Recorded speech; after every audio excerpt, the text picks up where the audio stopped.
Good afternoon, good evening, and good morning, and welcome to a Friday edition of the SportsWise Veteran.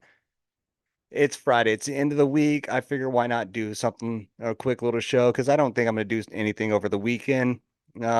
Just quick news, sad news in NASCAR. Martin Truex Jr., driver of the number 19 Toyota, announced his retirement at the end of the season. So I got to start looking for a new driver to root for. But let's talk about today's history. Today is June 14th. In 1933. Now, if we were thinking about the Yankees and how suspect they've been favored and everything, it goes all the way back to 1933. In 1933, MLB's Lou Gehrig and Joe McCarthy are thrown out of a game. McCarthy is suspended 3 games, but weird. Gehrig isn't, so he's able to continue his streak of 1,249 games.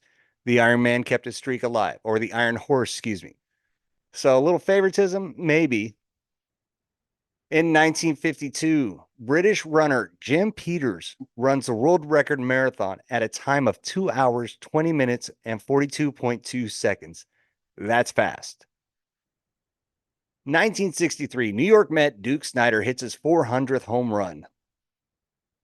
1965, Cincinnati Reds pitcher Jim Maloney no hits the New York Mets, but loses in 11 innings to 1-0. 1969, the Oakland A's Reggie Jackson gets 10 RBIs as to beat the Red Sox 21-7, 10 RBIs in a game. He had almost half the runs. He was responsible for almost half the runs in that game. 1974, MLB pitcher for the Angels, Nolan Ryan strikes out 19 Boston Red Sox over 13 innings in a 15-inning 2-1 win for California at Anaheim Stadium. That's never going to happen again. You're never going to have a pitcher go pitch 13 innings in one game. Say what you will, the fitness and everything's a lot different back then in 1974, but our athletes now are more in better shape, but there was still more stamina, and they took the game more seriously. That was their job. They didn't have middle or long relievers. Nolan Ryan went out there and pitched. Nolan Ryan went and did his job in 27 seasons. 1979, New York Giants Willie McCovey hits his 513th home run. That's a record for National League left-handed hitters. 1989, Texas Rangers pitcher Nolan Ryan becomes the second pitcher to defeat all 26 teams. 1990 NBA Finals, defending champ Detroit Pistons beat Portland Trailblazers 92-90 in Game 5 for back-to-back titles. The MVP of the game was Isaiah Thomas. 1992 NBA Finals, Chicago Bulls beat the Portland Trailblazers 97-93 in Game 6 for back-to-back titles. MVP, Michael Jordan for the second straight year. 1992, Ozzie Smith breaks Roy McClelland's National League mark by taking part in his 1,305th career double play. 1995, the 48th NBA championship, Houston Rockets swept the Orlando Magic in 4 games.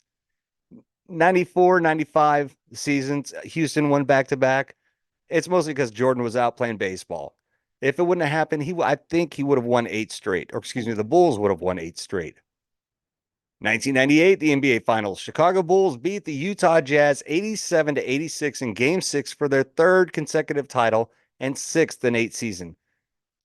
The MVP, you ask? Yeah, Michael Jordan for the 3rd straight year and the 6th time of his career.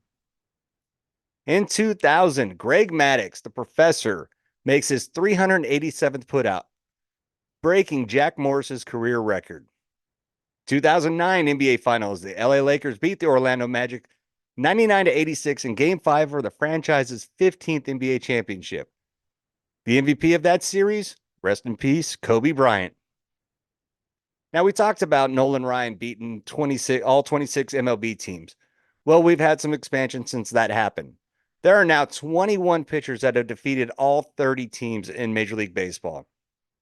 I got this story that was written by Theo DeRosa, Manny Randhawa, and Brent McGuire on May 10th, 2023. So I'm going to go over just 5 of the 21. You're going to see a trend of the 5 I picked. Most of them are San Francisco Giants when they did this. So we're going to start off with the great Tim Hudson for the Giants. He defeated all 30 teams, the 30th team, excuse me, on July 26, 2015 versus his old squad, the A's. Hudson spent his first 6 seasons from 99 to 05 with the A's, but only made 4 career starts against them in 11 years with the Braves and the Giants.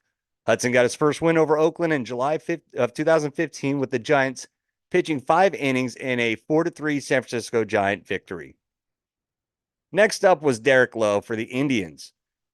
He set his record May 10th, 2012 against Boston. Lowe was a 2-time All-Star and a World Series champion in 8 seasons with the Red Sox. In his 16th of 17 Major League seasons, he allowed 2 runs over 6 innings as Cleveland beat the Red Sox at Fenway Park.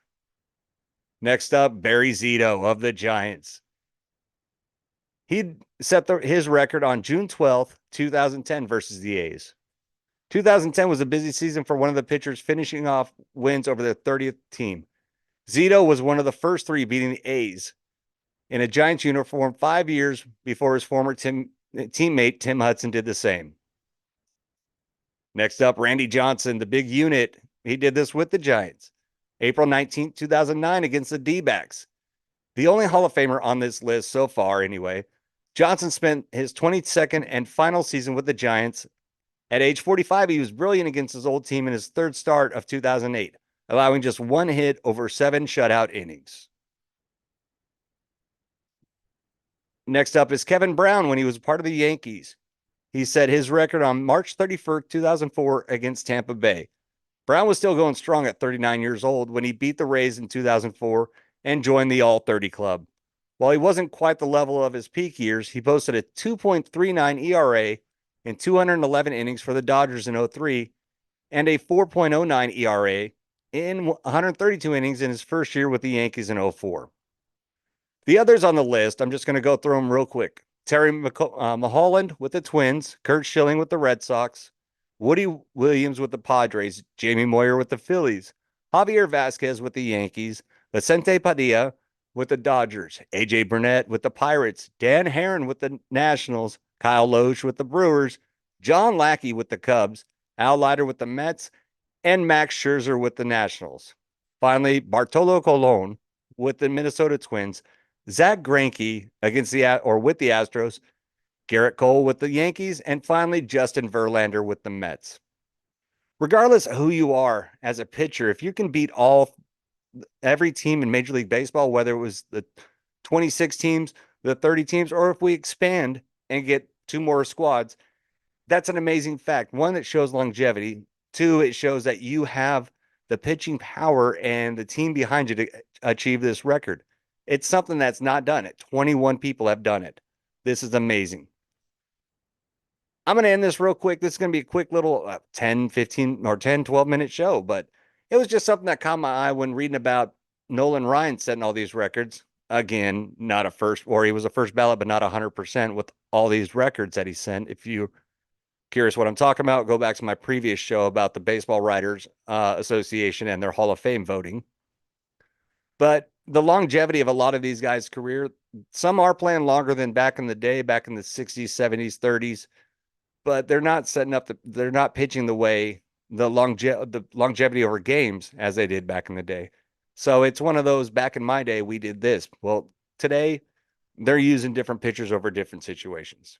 But I'm going to end this. I'm going to go kick back and enjoy my Friday with the wife and go enjoy the weekend. So have a great weekend. Be safe, be smart. Don't do dumb things out there. And remember, always do what you do because you never know who you're influencing.